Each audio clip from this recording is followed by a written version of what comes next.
Las opiniones vertidas en este espacio son de exclusiva responsabilidad de sus participantes.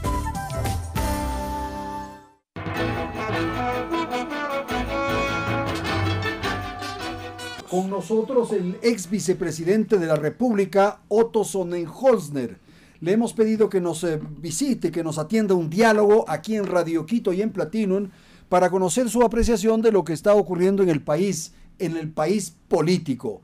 Y claro, el elemento que a esta hora provoca mayor atención es la amnistía que dispuso, que estableció, que aprobó la Asamblea Nacional a aquellos militantes, aquellos operadores políticos, dirigentes sociales, dirigentes de movimientos indígenas e incluso activistas políticos. ¿Cómo entender esto, señor ex vicepresidente? Usted ha puesto un Twitter que dice amnistía para los violentos y juicios a los que recuperaron la paz y el orden. Buenas tardes, le escuchamos. Hola Andrés, un gusto saludarte y poder a través tuyo saludar a la audiencia de Platinum y Radio Quito. Bueno, lo que digo es lo que pienso y creo que lo que sienten la mayoría de los ecuatorianos. La Asamblea ha querido disfrazar de un acto de unidad, de un acto de reconciliación, lo que sencillamente es una vulgar impunidad de madrugada y a espaldas de la ciudadanía. ¿Y por qué lo digo así? Yo no quiero en ningún momento meterme a opinar respecto a los procesos judiciales que nacieron de esas terribles jornadas de protesta, digo entre comillas de protesta, porque una cosa es protestar y otra cosa es cometer actos de terror, ¿ya? No me meto a opinar, no lo hice cuando fui servidor público, no lo hago ahora por respeto a la independencia de funciones, pero lo que es evidente es que la Contraloría no se incendió sola, ni Teleamazonas tampoco, ni que la ciudad de Quito se autodestruyó por amor a la pirotecnia. Hubieron personas responsables de dejar sin agua Ambato, personas responsables de dejar sin telecomunicaciones al país, de tomarse pozos petroleros, de bloquear vías, de ocasionar accidentes de tránsito que causaron víctimas mortales. Gran parte de esos fallecidos de las protestas son de accidentes de tránsito causados por los manifestantes.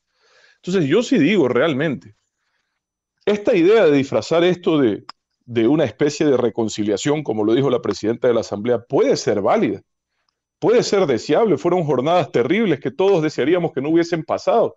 ¿Quién ganó en octubre? Nadie. Perdimos todos. Perdió el Ecuador. Y sería bonito poder dejarlo atrás. Pero la impunidad jamás va a lograr que exista reconciliación. Y si es que había una verdadera intención de generar un ambiente de paz nacional, debieron haber incluido a todos, en especial a los servidores de la fuerza pública, que salieron sin armamento letal, y hago énfasis en eso, Andrés, porque esa fue la disposición y así ocurrió, a tratar de restablecer la paz y el orden ante unas protestas inusitadamente violentas que vivimos en esas jornadas.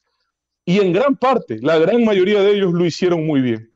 Y quizás algunos cometieron errores, pero hay que comprender la situación que vivían. Estaban siendo secuestrados, ultrajados con violencia sexual, algunas mujeres policías, golpeados también por los supuestos, manifestantes, porque insisto, Andrés, creo que todos los ecuatorianos estamos conscientes de la necesidad de defender y garantizar la protesta social, siempre y cuando ésta no transgreda los límites del orden establecido y afecte la paz social del resto de los ecuatorianos. En ese momento la fuerza pública debe de actuar. Y sí, puede ser que ciertos miembros de la fuerza pública cometieron errores. Como podríamos decir también entonces que ciertos manifestantes se les fue la mano. ¿Y por qué solo amnistía para unos y los otros excluidos? No, pues así no existe reconciliación.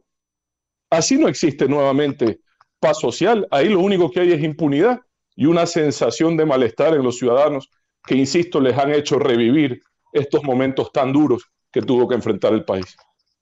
En la lectura política que es preciso hacer en torno a esta decisión parlamentaria, ¿qué cree usted que existió? Hay quienes señalan que hubo un pacto, que hubo un acuerdo, que hubo un canje político, que se produjo el toma y daca, se salvó a Guadalupe Llori con un voto, no olvidemos aquello, y ahora se produce esta amnistía.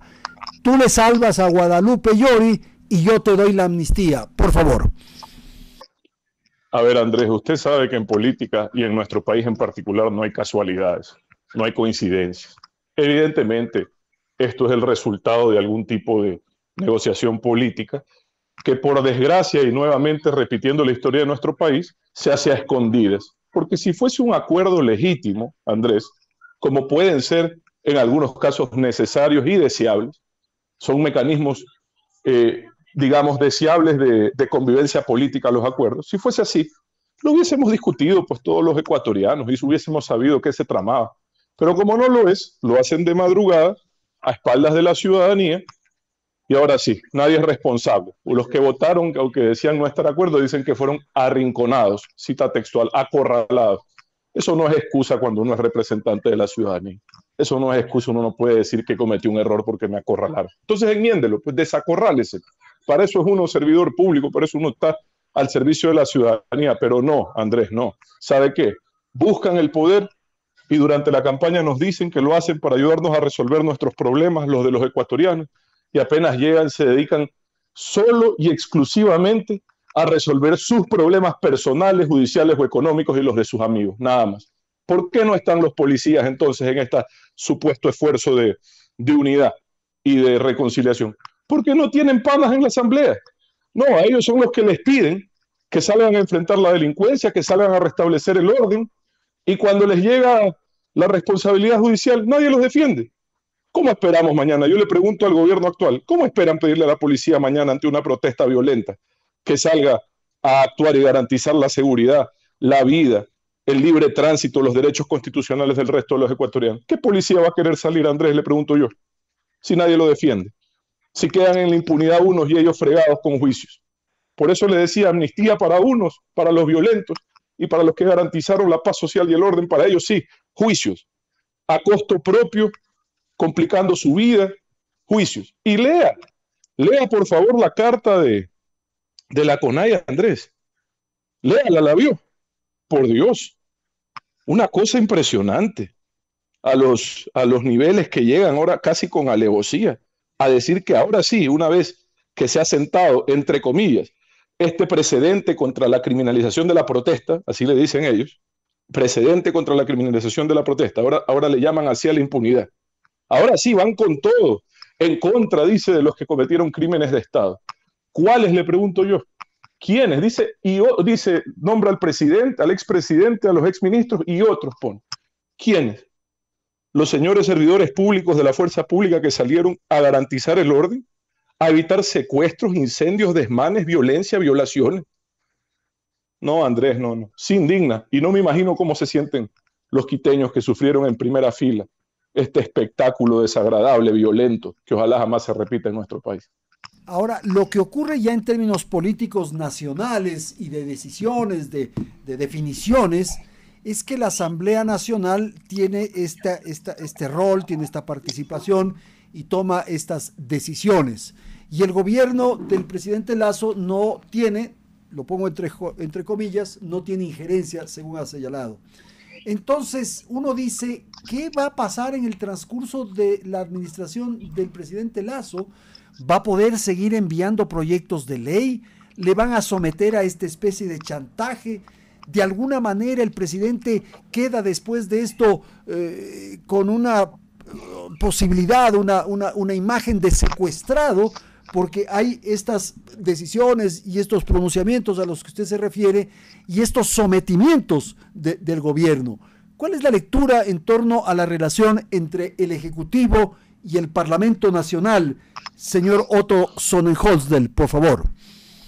Andrés, la lectura lamentablemente es la misma que tenemos todos los ecuatorianos, que por desgracia se sigue cumpliendo ese adagio de que el único legislativo peor que el que sale es el que entra. Y en este caso se ha cumplido con creces. Créame, es una vergüenza. Hasta ahora no producen nada positivo en beneficio de la sociedad. Y creo que para cualquier gobierno es una dificultad. Ahora, eso no es excusa. El gobierno tiene herramientas, mecanismos que debe de aplicar para poder llevar adelante sus políticas de Estado, al menos las que tenga planificadas en beneficio del país o las que haya ofrecido a la ciudadanía en campaña. Y en ese sentido tienen que agotar esos recursos que en muchos casos están al margen del legislativo. Y lo que pase por el legislativo, Andrés, y que sea muy relevante para sus proyectos, están en la obligación de llevarlo entonces directamente a consulta popular y por ahí bypassear, y yo creo que las elecciones ahora de seccionales son una oportunidad, por ahí hacer un paso lateral, un bypass a los intereses a veces, en muchos casos, no correctos, no transparentes que puedan existir en el legislativo.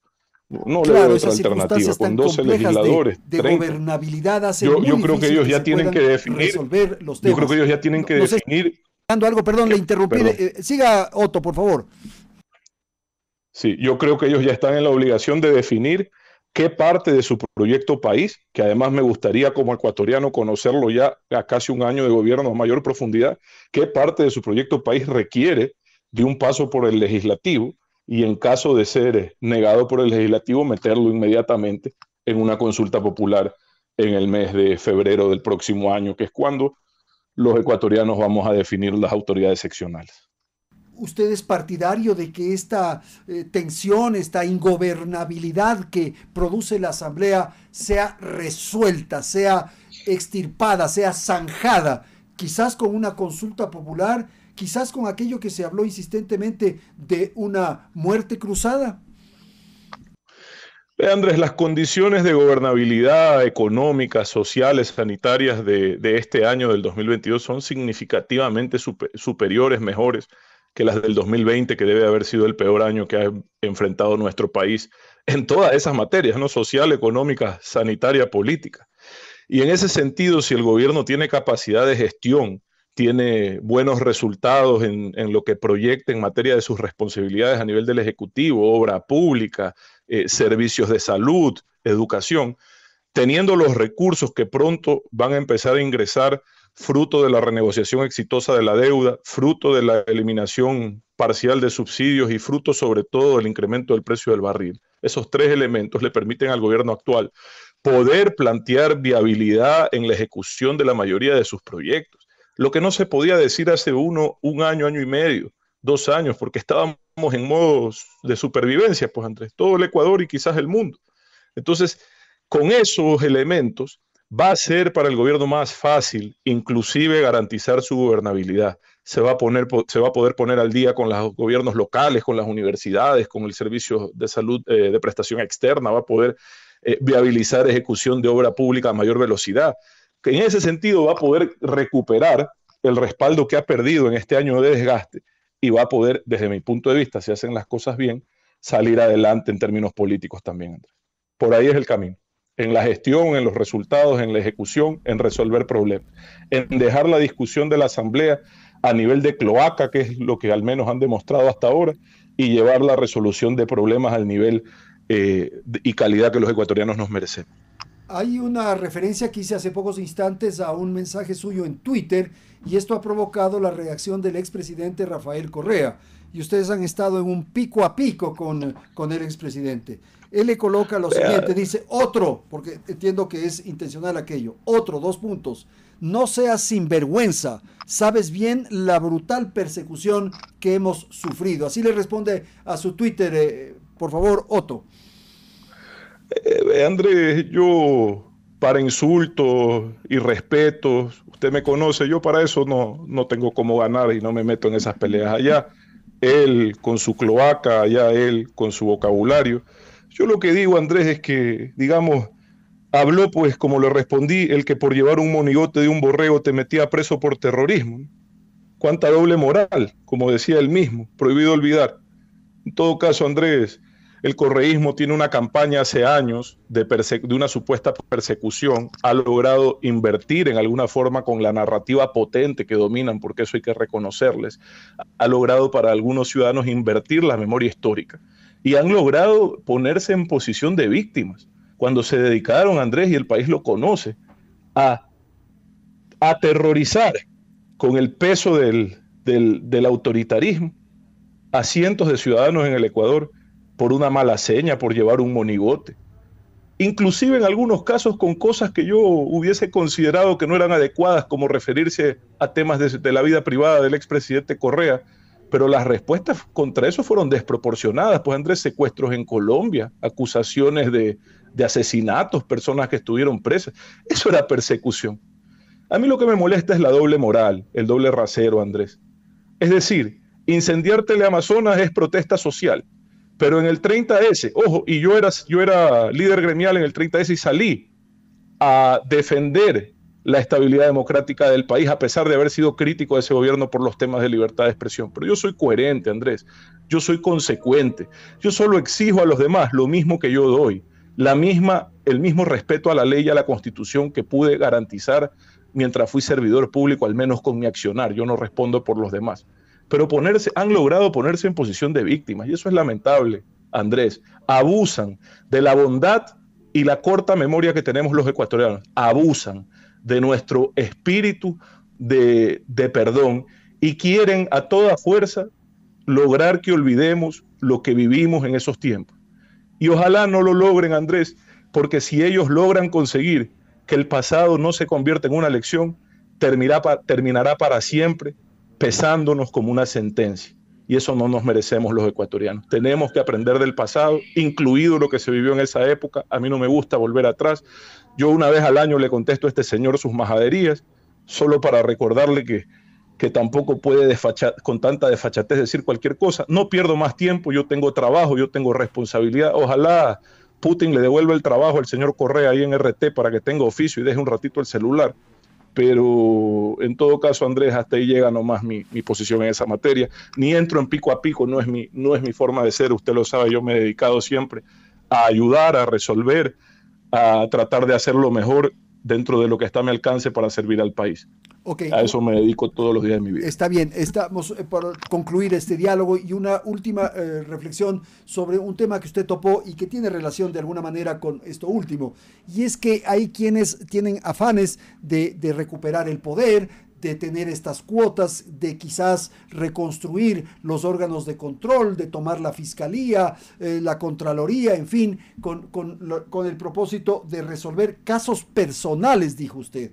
¿Qué es lo que está ocurriendo por supuesto, en la decisión política? Por favor. A ver, Andrés. Antes de este episodio de las amnistías habíamos vivido cierta inestabilidad política en otras instituciones del Estado. Directamente las que están relacionadas en alguna forma con la designación de autoridades de control.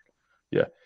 ¿Usted cree que es casualidad que de repente empiece a ocurrir eso? ¿Usted cree que es casualidad que de repente hay un afán por enjuiciar políticamente a la superintendente? Tienen un año, pues no en funciones.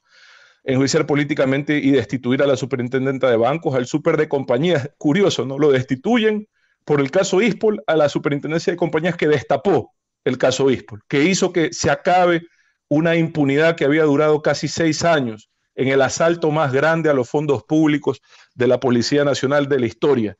En el 2019 se destapa con esa superintendencia de compañías y ellos le hacen el juicio político, porque no les perdonan, pues que una vez más los descubrieron con las manos en la masa. Y de ahí dicen que son perseguidos. Vea, Andrés, yo no descarto que la justicia en algunos casos cometa errores, excesos. Yo no descarto eso. Y las personas que han sufrido esos errores o excesos tienen todo el derecho a defenderse, sobre todo a defenderse en libertad, que para mí es uno de los principales problemas en el país, el abuso de la prisión preventiva como medida cautelar. Pero de ahí, Andrés, a generalizar una situación de persecución, como si los actos de corrupción aquí, Odebrecht, Ispol, qué sé yo, tantos, Andrés, usted conoce el listado mejor que yo, que nos los inventamos los ecuatorianos. Nunca existieron. No, Andrés, no pueden ser tan cínicos. Los ecuatorianos no nos merecemos tanto cinismo. Los ecuatorianos nos merecemos, al fin, en algún momento de nuestras vidas, tener líderes con la decencia suficiente como para inclusive reconocer sus errores, Andrés, y responder ante las autoridades competentes. Pero no los tenemos, lamentablemente. Lo que tenemos es una serie de esfuerzos por lograr el olvido, la impunidad. E insisto, Andrés, no solo el caso actual, para ver si es que ponen contralor propio, superintendentes propios. Apenas llegaron a la asamblea, ¿qué hicieron? ¿Se acuerda usted de la comisión que la llamaron de la verdad? Yo dije en ese momento aquí con usted, dije con usted en esta radio, que ¿cómo era la verdad a cambio o la unidad a cambio de la impunidad no vale la pena? Eso es lo que buscaban desde entonces. A eso se dedican, Andrés. No dedican un minuto del día a ver cómo ayudan a los ecuatorianos a salir adelante. Están dedicados solo a eso, la gran mayoría de su tiempo. Y eso no tiene justificación. Perfecto, señor. Muchísimas gracias al ex vicepresidente de la República de Ecuador, Otto Sonnenholzner, que ha estado para comentar temas políticos a partir de la amnistía que dispuso, que estableció, que aprobó la Asamblea Nacional. Gracias, Otto. Gracias, Andrés. Un abrazo y saludos a toda la audiencia de su radio.